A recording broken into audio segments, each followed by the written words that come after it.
Hello dear students, this is your Renu ma'am and today we will do class 9 chapter 10 gravitation of your NCERT book. उसी के further topics करेंगे बेटा जी आज हम. Okay, previous जो parts उनमें हमने काफ़ी cover कर लिया है, but still today we will do differences between small g and capital G. That means differences between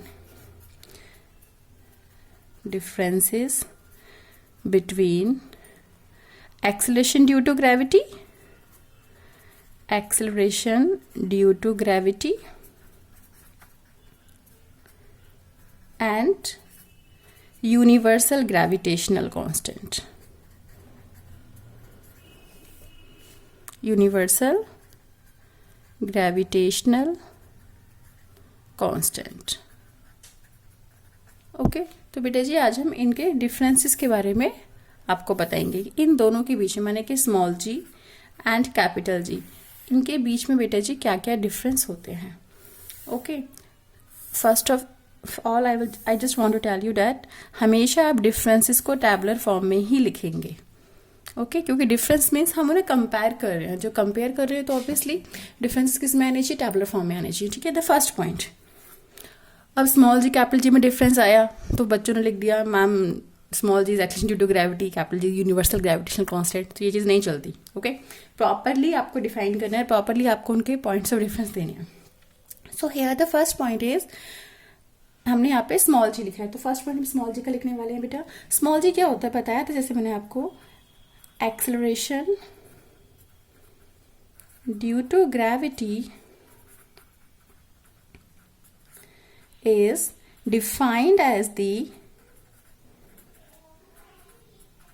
acceleration produced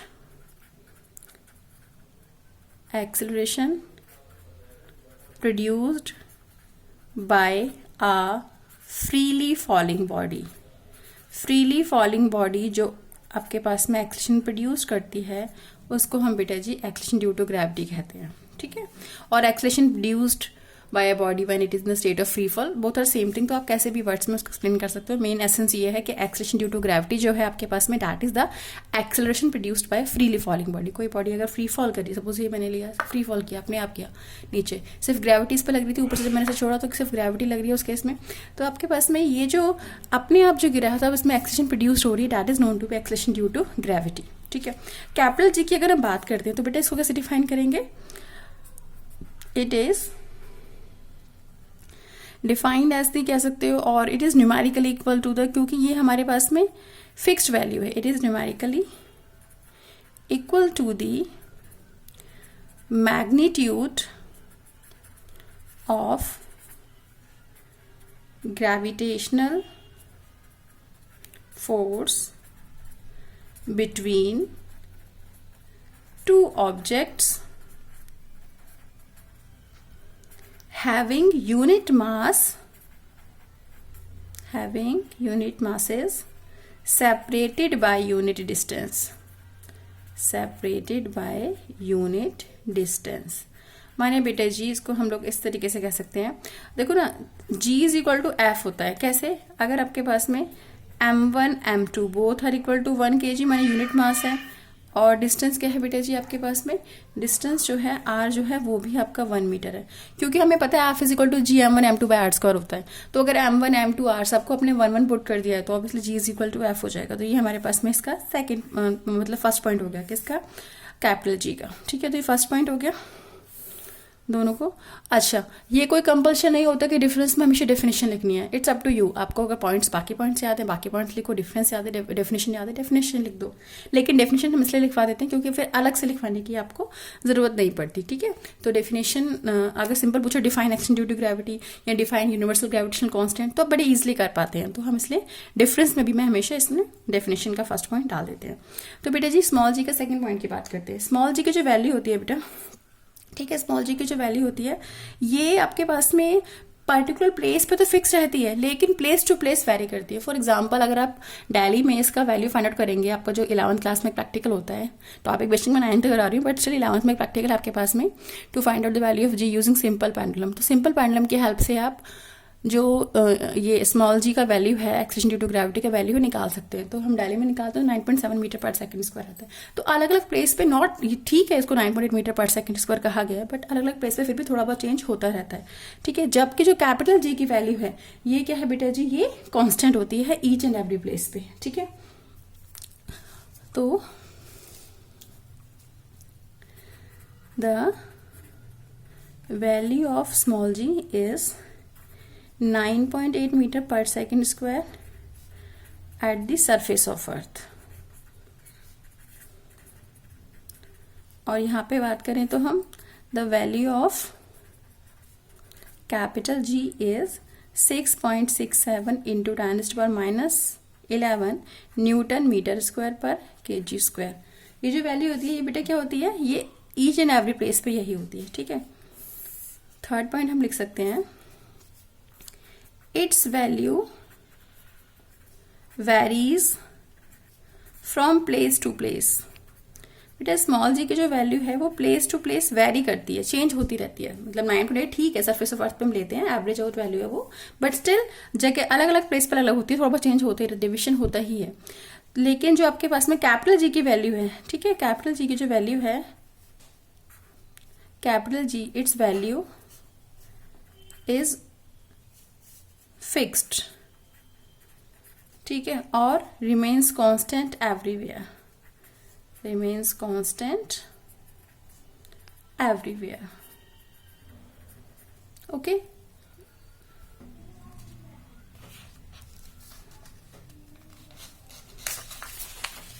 fine, ठीक है बेटा, 3 डिफरेंस हो गए हमारे पास में। 4th पॉइंट की बात करते हैं, हम small ji and capital G में डिफरेंस कर रहे थे, ओके या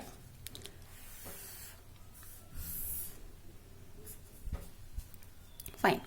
तो बेटे जी जो स्मॉल जी की वैल्यू होती है, बताया था मैंने आपको 9.8 मीटर पर सेकंड स्क्वायर होती है, फिक्स होती है पर्टिकुलर प्लेस पे, लेकिन चेंज होती रहती है प्लेस टू प्लेस। एक पर्टिकुलर प्लेस पे सेम है, लेकिन बाकी जगह पे प्लेस, मतलब इंडिया में अलग होगा थोड़ा सा वैल्यू, दिल्ली में भी अलग है, अलग अलग स्टेट में हल्का हल्का डिफरेंस आता रहता है।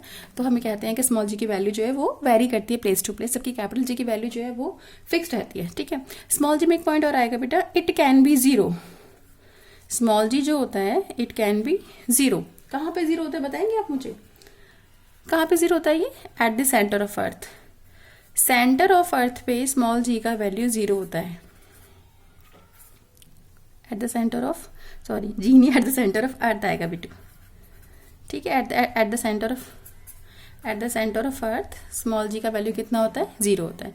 लेकिन जो कैपिटल जी है उसका वैल्यू, इट्स वैल्यू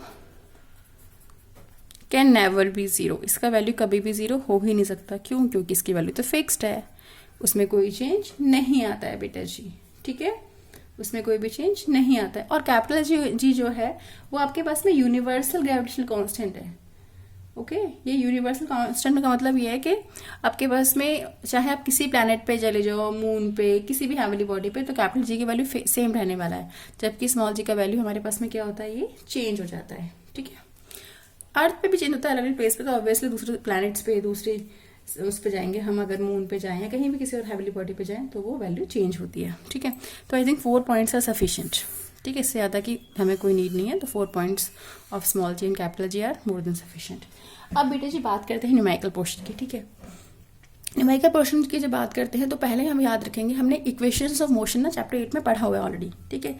तो इक्वेशंस ऑफ मोशन जो है आपके पास में वो क्या होता है वो देख लीजिए बेटा। इक्वेशंस ऑफ मोशन जो थे वो न्यूटन्स ने दिए थे, इक्वेशंस ऑफ मोशन जो हैं वो न्यूटन ने दिए थे हमारे पास में। 3 इक्वेशन है बच्चे, कौन कौन सी। The first equation is v is equal to u plus a T.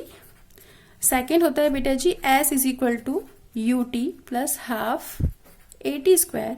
And बेटा थर्ड होता है हमारे पास में v square is equal to u square plus में 2as, ठीक है। यहाँ पे सिंबल्स के मीनिंग की बात कर लेते हैं बेटा। u होता है हमारा इनिशियल वेलोसिटी, v होता है हमारा final velocity, a is uniform acceleration and t is the time. Again s जो होता है वो डिस्प्लेसमेंट होता है, u initial velocity, t time, a uniform acceleration, again t time. v final velocity, u initial velocity, a हमारा क्या है uniform acceleration, और एस क्या है आपका डिस्प्लेसमेंट। तो ये हमारी 3 इक्वेशंस हैं जो हमें यहाँ पे यूज करनी है। अब क्या होता है जब फ्री फॉल की बात करते हैं बेटे जी, तो फ्री फॉल के अंदर, ठीक है, फ्री फॉल का केस ले लेते हैं। चलो हम लोग इसको भी हम 2 टाइप से करेंगे। फ्री फॉल में क्या होता है बेटा, फ्री फॉल में जो ऑब्जेक्ट है, object falls in vertically downward direction, माने कि जो ऑब्जेक्ट है आपका बेटा वो नीचे की तरफ आ रहा है, ठीक है, डाउनवर्ड, वर्टिकल डाउनवर्ड डायरेक्शन, नीचे की तरफ आ रहा है।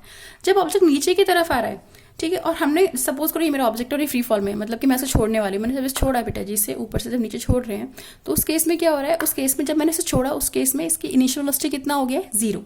तो बेटे जी हम यहाँ पे ये बोलेंगे that u is equal to 0 metre per second. अब क्योंकि ये फ्री फॉल कर रहा है, इसकी एक्सेलरेशन फिक्स्ड हो गई। कौन सी एक्सेलरेशन लगेगी इसमें, इसमें लगेगी आपके पास में एक्सेलरेशन ड्यू टू ग्रेविटी, ठीक है ना। तो यानी कि यहाँ पे a की वैल्यू क्या हो जाएगी, g। अच्छा, टुवर्ड्स ग्रेविटी माने वो नीचे की तरफ जा रहा है, अर्थ की तरफ जा रहा है, टुवर्ड्स अर्थ जा रहा है, तो यहाँ पे हम a को क्या ले लेते हैं, हम a को यहाँ पे प्लस g लेके चलेंगे, ठीक है। अगेंस्ट द ग्रेविटी अगर मैं किसी चीज को नीचे से ऊपर फेंकूंगी तो वहाँ पे माइनस g लेंगे, तो a is equal to plus g। Okay, then जब ऊपर से नीचे आ रहा है तो ऑब्वियसली इनिशियल वेलोसिटी 0 था, लेकिन जैसे जैसे वो नीचे आ रहा है उसकी वेलोसिटी, फाइनल वेलोसिटी बढ़ती जा रही है, ठीक है। तो ये, और जो हमारे पास जिस हाइट से मैंने उसे छोड़ा है, जिस हाइट से हम ऑब्जेक्ट को छोड़ते हैं बेटा, वो जो हाइट होता है वो हमारे पास में क्या हो जाता है, वो हमारे पास में एस माने कि डिस्प्लेसमेंट हो जाता है। तो इनिशियली अगर हम बात करें, यू क्या हो जाएगा हमारा 0 मीटर पर सेकेंड, और h is equal to s माने हाइट इज इक्वल टू क्या हो गया बेटा जी, डिस्प्लेसमेंट हो गया है, ठीक है। तो अब तीनों इक्वेशन को हम इस तरीके से मॉडिफाई करने वाले हैं।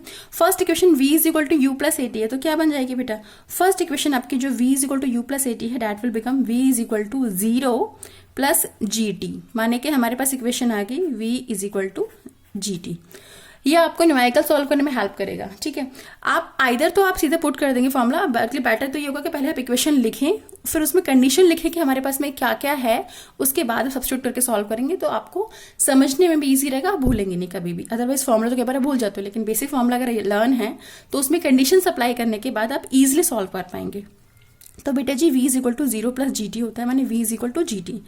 सेकेंड इक्वेशन है हमारे पास s is equal to u t plus half a t square. S क्या है बताया बेटा मैंने, एस को मैंने एच से रिप्लेस कर दिया ना, हाइट स्मॉल एच लो या कैपिटल एच लो, इट्स अप टू यू, कोई फर्क नहीं पड़ता। तो एच मैंने हाइट ले लिया, इज इक्वल टू यू कितना है बेटा हमारा 0, तो 0 इंटू में T plus half g t square. तो बेटा 0 इंटू टी क्या होता है, 0 ही होता है, यानी कि यहाँ से सेकेंड इक्वेशन आपके पास मॉडिफाई होकर आ गई, h is equal to half g t square, ठीक है। तो h is equal to half g t square, और फर्स्ट इक्वेशन क्या आ गई थी, v is equal to ji t. ऐसे ही हमारी थर्ड इक्वेशन की अगर हम बात करें बेटा, v square is equal to u square plus 2as, तो u को 0 पुट करना है, a को प्लस g और s को हमने h पुट करना है। तो हमारे पास में जो इक्वेशन थी वो हो जाएगी v square is equal to 0 square plus 2gh। तो यहाँ से हमारे पास इक्वेशन आ जाएगी v square is equal to 2gh। तो ये हमारे पास में थर्ड इक्वेशन आ गई। माने कि फ्री फॉल के केस में हमने क्या किया, हमने फ्री फॉल के केस में अपना जब ऑब्जेक्ट हमारा वर्टिकली डाउनवर्ड डायरेक्शन में आ रहा है, तो उस केस में हमने हमारा इनिशियल वेलोसिटी 0 हो जाता है, क्योंकि ऊपर से नीचे गिर रहा है ऑब्जेक्ट। एक्सेलरेशन जो है वो प्लस जी हो जाएगी, माने कि यूनिफॉर्म जो एक्सेलरेशन है हमारा ए, वो एक्सेलरेशन ड्यू टू ग्रेविटी के इक्वल हो जाएगा। और जो हमारा हाइट जो डिस्प्लेसमेंट है वो बेटा क्या हो जाएगा, वो हमारा एस जो है वो हमारा एच का इक्वल हो जाएगा। तो हमने जो स्टार्टिंग की तीनों इक्वेशन थी उनके अंदर हमने कंडीशंस को पुट किया, वैल्यूज को पुट किया कि यू को 0 पुट किया, ए को प्लस जी पुट किया, और हमने एस की जगह पे एच पुट किया, और हमारे पास में इक्वेशन ये 3 आ गई। तो एग्जाम में डायरेक्टली पुट कर सकते हो, कोई इशू नहीं है, बट आप सॉल्व करके भी कर सकते हो, it's up to you only, ठीक है। अच्छा, ये तो हो गया जब ऑब्जेक्ट हमारा क्या कर रहा है, डाउनवर्ड जा रहा है।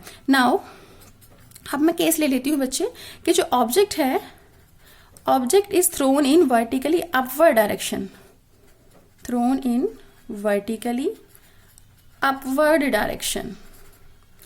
ऑब्जेक्ट को ऊपर की तरफ फेंका गया बच्चे, ठीक है। माने कि पहले तो मैंने कहा था फ्री फॉल में तो ऊपर से नीचे गिर रहा है, इस तरीके से है ना, ऊपर से नीचे गिर रहा है। अब नीचे से ऊपर की तरफ फेंक रही हूँ, मतलब कि नीचे से ऊपर फेंका, तो हाईएस्ट पॉइंट पे आने के बाद वापस फ्री फॉल में आएगा, वो बात अलग है, लेकिन अदरवाइज हम ऑब्जेक्ट को ऊपर की तरफ फेंक रहे हैं। जब ऑब्जेक्ट को ऊपर की तरफ फेंक रहे हैं तो उस केस में बेटा हाईएस्ट पॉइंट पे उसकी फाइनल वेलोसिटी होती है, और हाईएस्ट पॉइंट पे फाइनल वेलोसिटी होती है, माने कि जब ऑब्जेक्ट को आप वर्टिकली अपवर्ड डायरेक्शन में थ्रो करोगे तो आपका v जो है वो 0 हो जाएगा। अगेन आपने अगेंस्ट द ग्रेविटी फेंका, उसे ऊपर की तरफ फेंका। जब ऊपर की तरफ फेंक रहे हैं, ठीक है, ऊपर की तरफ, मान नीचे से आप ऊपर की तरफ फेंक रहे हैं ऑब्जेक्ट को, तो उस केस में जो ऑब्जेक्ट है वो हमारा अगेंस्ट द ग्रेविटी जा रहा है, माने कि ए कितना हो जाएगा बेटा माइनस जी। और अगेन डिस्प्लेसमेंट और हाइट तो इक्वली रहने वाला है, क्योंकि जितना उसने मैक्सिमम हाइट अटेन किया वही उसका डिस्प्लेसमेंट था। तो v हो गया 0 मीटर पर सेकेंड, माने फाइनल वेलोसिटी आपका 0 हो गया है बेटा जी। a हो गया माइनस जी और s हो गया हमारा h। ठीक है, अब ये तीनों कंडीशंस को हम पुट करने वाले हैं, जो हमारी 3 मेन इक्वेशन थी ना ये वाली, इनमें पुट करेंगे एंड इसको सॉल्व कर देंगे फर्दर। ठीक है, तो चलिए सॉल्व करते हैं बेटा जी। तो फर्स्ट इक्वेशन की बात कर रहे थे, फर्स्ट थी बेटा हमारे पास में v is equal to u plus a t. तो v हमारा 0 हो गया क्योंकि हमने ऑब्जेक्ट को ऊपर की तरफ फेंका है। ऊपर की तरफ फेंकते हैं तो फाइनल वेलोसिटी 0 होता है, यानी कि 0 is equal to u plus a कितना है बेटा माइनस जी। ओके, ए कितना है माइनस जी, बिकॉज हमारा जो ऑब्जेक्ट है वो अगेंस्ट द ग्रेविटी, माने अर्थ के अपोजिट, टुवर्ड सेंटर नहीं जा रहा, अर्थ से दूर जा रहा है। तो यहाँ पे हमारा अर्थ से दूर जा रहा है ऊपर की तरफ ना, तो हमने ए को माइनस जी पुट किया, तो ये हो गया 0 is equal to u minus g t, और we can say that u is equal to G T. ये इक्वेशन आ गई, u is equal to ji t. Second equation की बात करते हैं बेटा। सेकेंड इक्वेशन क्या थी हमारे पास में, s is equal to u t plus half a t square. तो s की जगह पे क्या आ जाएगा मेरा h, you t plus half, a की जगह पे क्या आएगा बेटा माइनस जी, क्योंकि अगेंस्ट द ग्रेविटी जा रहे थे टी स्क्वायर। तो हमारे पास सेकेंड इक्वेशन मॉडिफाई होकर क्या बनेगी, h is equal to u t minus half g t square. ये हमारी आगे बेटा जी second equation. Okay, third equation की अगर हम बात करते हैं बेटा, थर्ड इक्वेशन क्या थी, v square is equal to u square plus 2as, है ना। तो v square is equal to u square plus 2as ये थी। हमने आपसे कहा कि ऑब्जेक्ट को जब हमने ऊपर की तरफ फेंका तो फाइनल वेलोसिटी 0 हो गया, माने कि 0 square is equal to u square plus 2 into में माइनस जी इंटू में h। तो इसको जो सिंप्लीफाई करेंगे बेटा तो आपकी इक्वेशन क्या आ जाएगी, u square minus 2gh is equal to 0। That means यहाँ से हमारे पास आ जाएगा बेटा जी u square is equal to 2gh। तो ये हमारे पास में आ गई हमारी थर्ड इक्वेशन। माने कि देखो इक्वेशंस वही है मेनली, तो कौन सी इक्वेशन है बेटा, वही 3 इक्वेशन है। v is equal to u plus a t है, s equal to u t plus half a t square है, and v square is equal to u square plus 2as। लेकिन free fall में अलग अलग solve करके answers आ रहे हैं, मतलब कि v is equal to ji t हो रहा है, h is equal to half g t square, v square is equal to 2gh। तो ये फ्री फॉल में ये इक्वेशन बन जा रही है इन्हीं 3 इक्वेशन से। जबकि जब ऑब्जेक्ट को हम वर्टिकली अपवर्ड डायरेक्शन में थ्रो करते हैं, ऊपर की तरफ थ्रो करते हैं, तो हमारे पास में u is equal to ji t, h is equal to u t minus half g t square and u square is equal to 2gh। ये हमारे पास में 3 इक्वेशन यहाँ पे फॉर्म होती हैं। ठीक है, तो इक्वेशन देखो यहाँ पे v equal to ji t है, यहाँ पे u is equal to ji t है। तो केस के हिसाब से आपके पास में इक्वेशन जो है वो मॉडिफाई होती हैं ग्रेविटेशन के अकॉर्डिंगली, माने कि स्मॉल जी के अकॉर्डिंगली।